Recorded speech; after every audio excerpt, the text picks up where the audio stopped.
नमस्कार। इस विश्लेषण में स्वागत है। यहाँ हम बिजली और चुंबकत्व से जुड़े सबसे ज़रूरी फॉर्मूलों को बहुत ही आसान तरीके से समझने वाले हैं। अगर हाँ, तो ये मास्टर रिवीजन बिल्कुल सही जगह है।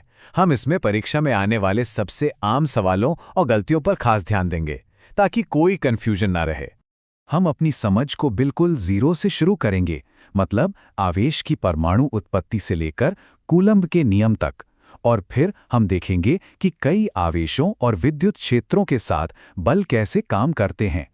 तो चलिए, सबसे पहले ये समझते हैं कि ये चार्ज यानी आवेश असल में सबसे छोटे यानी एटॉमिक लेवल पर होता क्या है।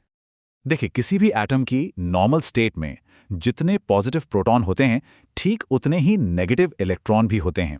तो ये एक दूसरे को पूरी तरह से बैलेंस कर देते हैं, और इसीलिए एटम पर कोई नेट चार्ज नहीं होता, वो न्यूट्रल होता है। एक बात हमेशा याद रखनी चाहिए, चार्ज हमेशा इलेक्ट्रॉनों के हटने या जुड़ने से ही बनता है। प्रोटॉन तो न्यूक्लियस में मजबूती से बंधे होते हैं। जब किसी चीज को रगड़ा जाता है तो असल में इलेक्ट्रॉन ही एक जगह से दूसरी जगह जाते हैं, प्रोटॉन नहीं। और इसे याद रखने का एक बहुत ही सरल तरीका है। जब कोई नेगेटिव चीज यानी इलेक्ट्रॉन बाहर निकल जाती है, तो पीछे पॉजिटिविटी यानी पॉजिटिव चार्ज बच जाता है। ये समीकरण चार्ज कैलकुलेशन का बेस है। ये हमें बताता है कि किसी भी ऑब्जेक्ट पर जो टोटल चार्ज होगा, वो हमेशा इलेक्ट्रॉन के चार्ज का एक पूरा नंबर मल्टीपल ही होगा। मतलब आप आधा इलेक्ट्रॉन तो निकाल नहीं सकते, इसलिए चार्ज हमेशा ई के छोटे छोटे पैकेट में ही आता जाता है। चलिए, अब चार्ज के उन 3 फंडामेंटल गुणों की तरफ बढ़ते हैं जो हर इलेक्ट्रिकल इंटरैक्शन को कंट्रोल करते हैं। ये 3 नियम इलेक्ट्रोस्टैटिक्स की दुनिया में पत्थर की लकीर हैं। इन्हें हमेशा ध्यान में रखना चाहिए।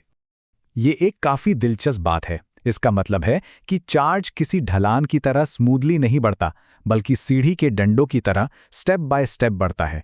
आप 1E या 2E चार्ज तो दे सकते हैं, पर 1.5E नहीं दे सकते। अरे वाह, ये एक शानदार सवाल है, और अक्सर एडवांस स्टूडेंट्स को इसी में कंफ्यूजन होता है।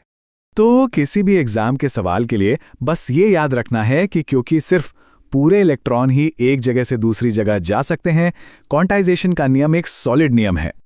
अच्छा, तो अब जब हम जानते हैं कि चार्ज क्या है, तो चलिए देखते हैं कि ये जो फोर्स लगाता है, उसकी कैलकुलेशन कैसे की जाती है। यही है कूलोम्ब का नियम। ये हमें दो चार्जेस के बीच लगने वाले इलेक्ट्रिक फोर्स की ताकत बताता है, फिर चाहे वो फोर्स अट्रैक्शन का हो या रिपल्शन का। ये तुलना इलेक्ट्रिक फोर्स की खास बातों को हाईलाइट करती है, खास तौर पर इसकी दोहरी प्रकृति, यानी ये अट्रैक्ट भी कर सकता है और रिपेल भी, और ये कि ये अपने आसपास के मीडियम पर भी निर्भर करता है। इन शर्तों का ध्यान रखना बहुत जरूरी है। अगर चार्ज चल रहे हैं, बहुत बड़े हैं या एटम के न्यूक्लियस के अंदर हैं, तो ये फॉर्मूला काम नहीं करेगा। तो क्या होता है जब 2 से ज्यादा चार्ज शामिल होते हैं? फोर्स कैसे कैलकुलेट करेंगे? ये सिद्धांत हमें उन कॉम्प्लेक्स सिस्टम्स को संभालने का एक तरीका देता है जहां कई सारे चार्ज एक दूसरे पर फोर्स लगा रहे हों। और यहीं पर एग्जाम में सबसे ज्यादा गलती होती है। याद रहे, फोर्स एक वेक्टर क्वांटिटी है, इसलिए उसकी दिशा बहुत जरूरी है। हमेशा फोर्सेस का वेक्टर सम करना होगा, सिर्फ नंबर्स को जोड़ना नहीं है। अब तक हमने ये देखा कि चार्ज एक दूसरे पर बल कैसे लगाते हैं, लेकिन अब सवाल ये उठता है कि कोई चार्ज अपने आसपास के स्पेस को कैसे प्रभावित करता है, और यहीं से इलेक्ट्रिक फील्ड का कॉन्सेप्ट आता है।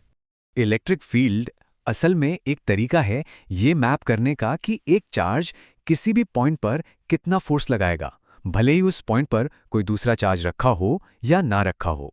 ध्यान दीजिए कि ये फॉर्मूला कूलम्ब के नियम से कितना मिलता जुलता है। ये फॉर्मूला बस सोर्स चार्ज के आसपास के स्पेस पर उसके असर को बताता है।